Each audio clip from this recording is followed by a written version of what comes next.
So when you apply for registration, a union must have members, paid up members. Those members, they must decide on their own. They will be exercising their constitutional right as provided in the constitution of the country to form a union of their choice. By forming a union of their choice, then they will apply to the office of the registrar in the Department of Employment and Labour, where if they meet the requirements in terms of the guidelines and the LRA, then the registrar will be able to register them as a trade union. So the employees, there's no provision in the guidelines and even in the LRA to say how many members you must have. But it must be an association of employees that come together to form a trade union. And the other issues that we look at in terms of the guidelines is the formation process. How is this organization formed? It shouldn't be an organization that is formed for personal benefit of individuals. It should be an organization that is formed for the benefit of employees.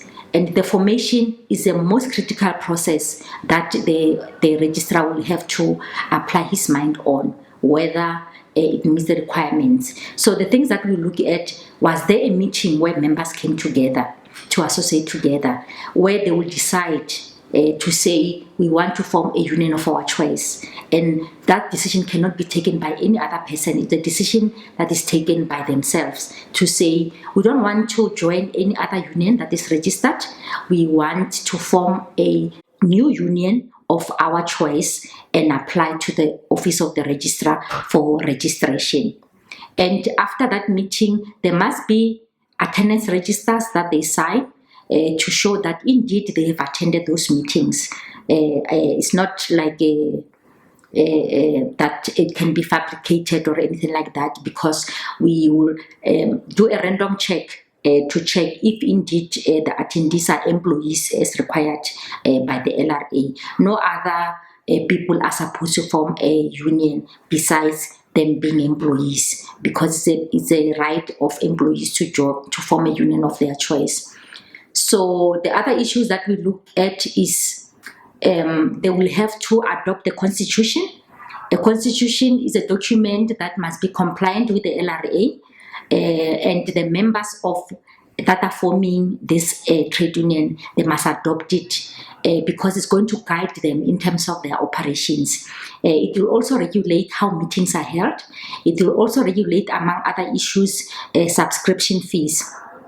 Subscription fees is the most important thing that as a member, it's something that you'll want to decide on, to say how much you want to pay as a subscription fee to belong to this organization. And that's a decision that is going to be taken collectively by employees who are members in that union. So by doing that, then they will be committing themselves to say, if we agree on whatever amount that is going to regulate us in terms of the subscription, it is amount that they are prepared to pay on a monthly basis to the organization, because the organization, a trade union, is funded its expenses by the subscription fees that the members are paying. So it's very important that when you form a trade union, that you make sure that it's not funded from personal pockets or anything like that.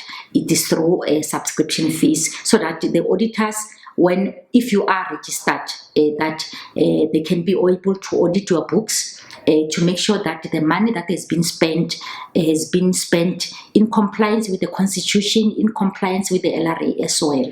And then we can be able to submit the audited financial statements as required by the LRA to the office of the registrar.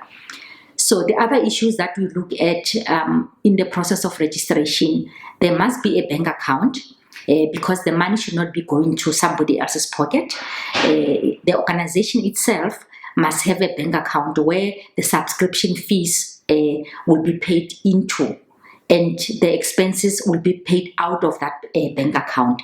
That account is very important, because that is what the auditors are going to look at when they are auditing the books. The other issues is the adoption of the name. they must adopt the name that is not similar to any other one that is already on the system, because if you come up with a name that is similar to another that is might cause confusion, whether you comply with other requirements, that application will not be approved by the office of the registrar, because the name might be similar or cause confusion with another one that is already on the system. So you must adopt the name. You must do also elections. In the constitution, there must be provision for who's going to be our leadership. The leadership in terms of the different structures, starting from the bottom at plant level to national. There must be workers that are elected to the leadership, and those people need to be elected by the other members to be their leadership. And those will be the people who are running the affairs of the organization. As an ordinary member, I will be relying on the leadership to be running the affairs of the organization, because not each and every member will be running the affairs of the organization.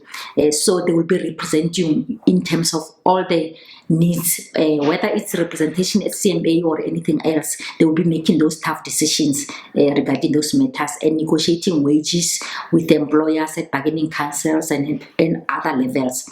So they will have those elections. Democracy is very important in the process of elections. It shouldn't be a girls' men's or boys' club.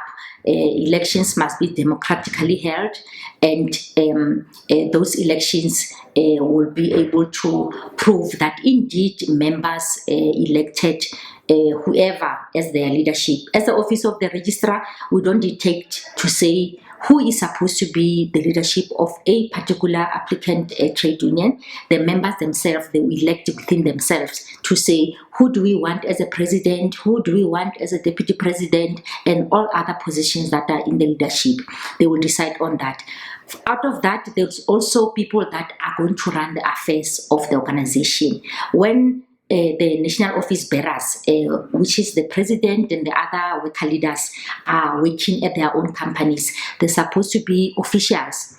Officials will mean people that we call like the GS, organizers, and all those other people that are manning the office on a daily basis. That when any member comes to the office, they must be finding somebody at the office, and that person has an employment contract with their employer. The employer in this case will be the trade union, and that person, the union will decide to say in terms of how they negotiate with that person, how much they will pay that person. So they will have the employment contract. If they get to fire that person will know that they have a right, like any other employee in a company, to go to the CMA or to the bargaining council to lodge their dispute with their employer. So we will also require a proof of the office bearers and officials that they were appointed and elected as required by the Constitution. There also needs to be the office bearers that are elected, and we also need proof that indeed the people that are office bearers, who are worker leaders, are employed. They are currently employed when they are being elected. So we will ask in the process of registration that they must produce that kind of proof, whether it's a salary advice or a letter from the employer to say so and so is an employee of company A. It's neither here nor there, but that information must be as recent as possible, so that we can see that this person is an employee, so that they can be able to be elected when they are elected in the leadership. So we require that information. The union, when they apply, they must also have an address. The address where they are operating from. We don't dictate in terms of the guidelines or the LRA to say where a union is supposed to be operating from. The union will decide whether they want to operate from Pretoria or a provincial office wherever in the country. Doesn't matter, but we will need proof of a lease that indeed they are operating from that office and they are paying rent for that premises. So we will look at the contract that they've signed, that they are operating from there, because, and also if the need comes, that we can be able to do an inspection at the offices of the union where they are operating from. So when we go there, we need to find the union operating there. So the premises are also important. They must have that premises. The other issues, we will ask for proof that they are operating in terms of their constitution.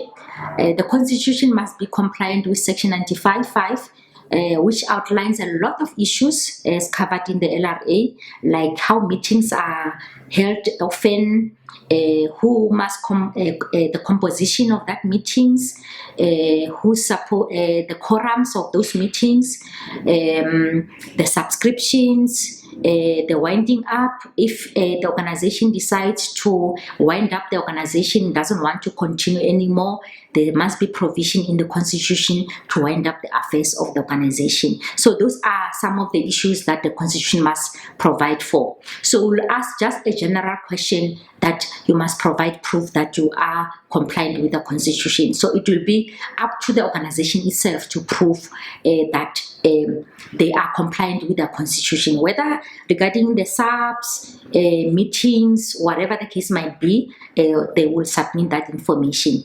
So it is open-ended, but when we look at the constitution, that it must be compliant with the LRA. So whichever proof that they have, we'll take that into consideration.